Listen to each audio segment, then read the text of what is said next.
ఉన్న MRP rate కంటే 10 రూపాయల నుండి 20 రూపాయలు 50 రూపాయలు కూడా ఎక్కువ అమ్ముతున్నారు. మరి పవన్ కళ్యాణ్ గారు ఈ రోజు డిప్యూటీ సీఎం గా ఆయన ఎక్కడ అడ్డుకుంటున్న దాఖలాలు లేవు. ప్రతి చోట కూడా ఎన్నో వీడియోలు చేసి డైరెక్ట్ గా సోషల్ మీడియాలో పెట్టడం జరుగుతుంది. ఎన్నో వీడియో. అదే వేణుగోపాల్ గారు మీరు మాట్లాడిన తర్వాత మీరు మాట్లాడండి. ఇలాగైతే మీరు మాట్లాడలేరు, మీరు మాట్లాడలేరు. ఇలాగైతే నేను మాట్లాడిన తర్వాత మీరు సమాధానం చెప్పండి. చెప్తాను, నేను చెప్తాను. మీరు మాట్లాడిన తర్వాత మీరు మళ్ళీ రాజు గారు ఓకే వేణుగోపాల్ గారు వేణుగోపాల్ గారు ప్లీజ్ వేణుగోపాల్ గారు రమేష్ గారు మాట్లాడండి ప్లీజ్. ఎస్ ఎస్ వేణుగోపాల్ గారు ప్లీజ్ రమేష్ గారు మాట్లాడండి.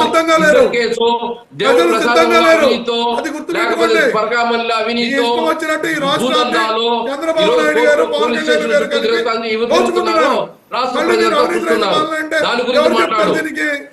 దీనికి అవినీతి రహిత పాలన అంటే ఎవరు చెప్తారు? ఇక మళ్ళీ మీరు మాట్లాడారు.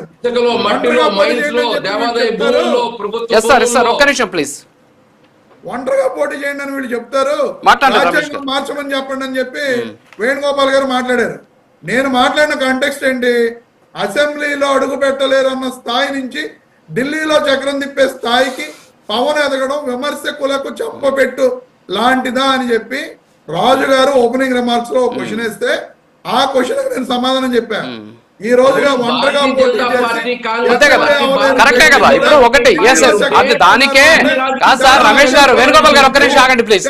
వేణుగోపాల్ గారు ఒక్క నిమిషం ఆగండి, మీరు ఒక్క నిమిషం ఆగండి, నేను ఆన్సర్ చేస్తాను. ఒక్క నిమిషం ప్లీజ్ వేణుగోపాల్ గారు ఒక్క నిమిషం. రమేష్ గారు ఎస్ రమేష్ గారు దానికి ఆన్సరే.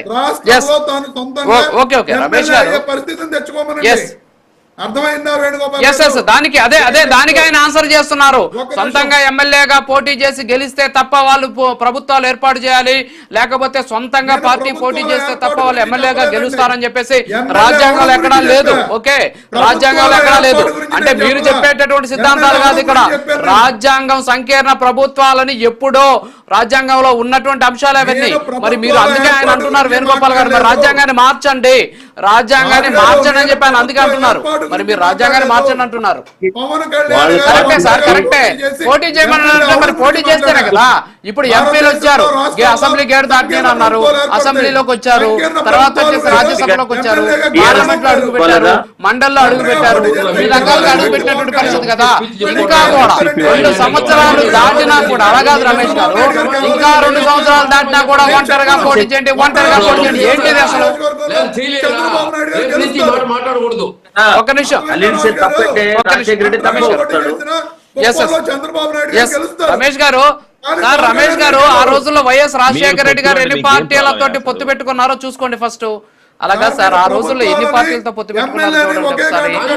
ఎంతమందితోటి ఆ రోజు ఎంతమంది ఇవన్నీ కూడా చరిత్ర. మీరేదో ఈ రోజు వచ్చేసి మీ పార్టీతో ఎవరు పొత్తు పెట్టుకోలేదని చెప్పేసి మిగతా పార్టీలు పొత్తు పెట్టుకోకూడదని చెప్పడం కరెక్ట్ కాదు కదా. కాదు సార్ రమేష్ గారు, మీ పార్టీతో పొత్తు పెట్టుకునేందుకు పార్టీలు లేవు, అందుకనేసి మిగతా పార్టీలు కూడా పెట్టుకోకూడదు అంటే అలాగా?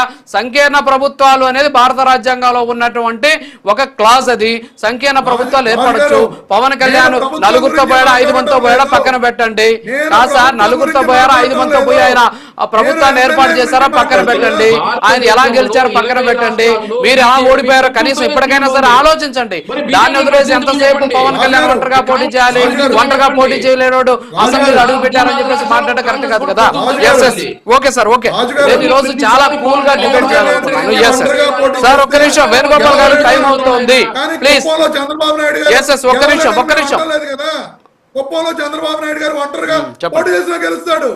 కానీ పవన్ కళ్యాణ్ గారు ఈ రాష్ట్రంలో ఉన్న 175 నియోజకవర్గాల్లో ఒంటరిగా పోటీ చేసి గెలవలేని నాయకుడు పవన్ కళ్యాణ్ గారు. అది చెప్పండి. మీరు చట్టం చేయండి. ఆయన గెలవగలడా లేదా ఇప్పుడు అలాగే సార్, అది గెలవగలడా లేదా అనేది అన్ని పార్టీలు కలిసి వచ్చినాయి. అప్పుడు పని చేయండి, ఎన్నికలకు పోయే ముందు ఒక పని చేయండి, మీరు ఎన్నికలు బహిష్కరించాల్సింది. కాదు సార్, పవన్ 2019 కళ్యాణ్ ఎన్నికలు గారు బహిష్కరించాల్సింది మీరు. పంచాయతీరాజ్ శాఖలో 2024 ఎన్నికలు బహిష్కరించాల్సింది మీరు. జమ చేయలేకపోయారు. కాదు రమేష్ గారు అవన్నీ వదిలేండి సార్. 2 సంవత్సరాలు దాటిపోయింది సార్. సార్ రమేష్ గారు ప్లీజ్, రమేష్ గారు 2 సంవత్సరాలు దాటిపోయింది. 2 సంవత్సరాలు దాటిపోయింది, ఇంకా అవన్నీ వద్దు. ఇక్కడ దేశ సమగ్రత అనేటటువంటి అంశానికి సంబంధించి పవన్ కళ్యాణ్ చేసిన ఆయన మాట్లాడారు కాబట్టి చెప్తున్నానండి. చేసినా సరే ఆయన ప్రజలుగా మాట్లాడారు కాబట్టి చెప్తున్నారు. yes okay టైం అయింది. Telugu Desam yeah party okay sir, okay ఒక్క నిమిషం. yes నాకు టైం అవుతుంది. Yeah okay yeah Telugu Desam party అధికార ప్రతినిధి గారు మాట్లాడారు, మేము ఏదో ఎలియన్స్ బ్రేక్ అయిపోవాలనుకుంటున్నాం, పొత్తులు ఉండకూడదు అనుకుంటున్నాం అని చెప్పి. నేను మీ డిబేట్లలోనే చాలా సార్లు చెప్పడం జరిగింది. వైఎస్ఆర్ కాంగ్రెస్ పార్టీ నాయకుడు మాజీ ముఖ్యమంత్రి జగన్మోహన్ రెడ్డి గారైనా ఈ రోజు వైఎస్ఆర్ కాంగ్రెస్ పార్టీలో ఉన్న ప్రతి కార్యకర్త నాయకుడు కోరుకునేది కూటమి ప్రభుత్వం ఇలాగే ఉండాలి, కూటమి 3 పార్టీలు కలిపే పోటీ చేయాలి, 3 పార్టీల మీద వైఎస్ఆర్ కాంగ్రెస్ పార్టీ గెలిస్తేనే మేము గెలిచినట్టు, లేకపోతే మేము గెలవనట్టే అని చెప్పి చాలా డిబేట్లలో మేము చెప్పడం జరిగింది. ఈ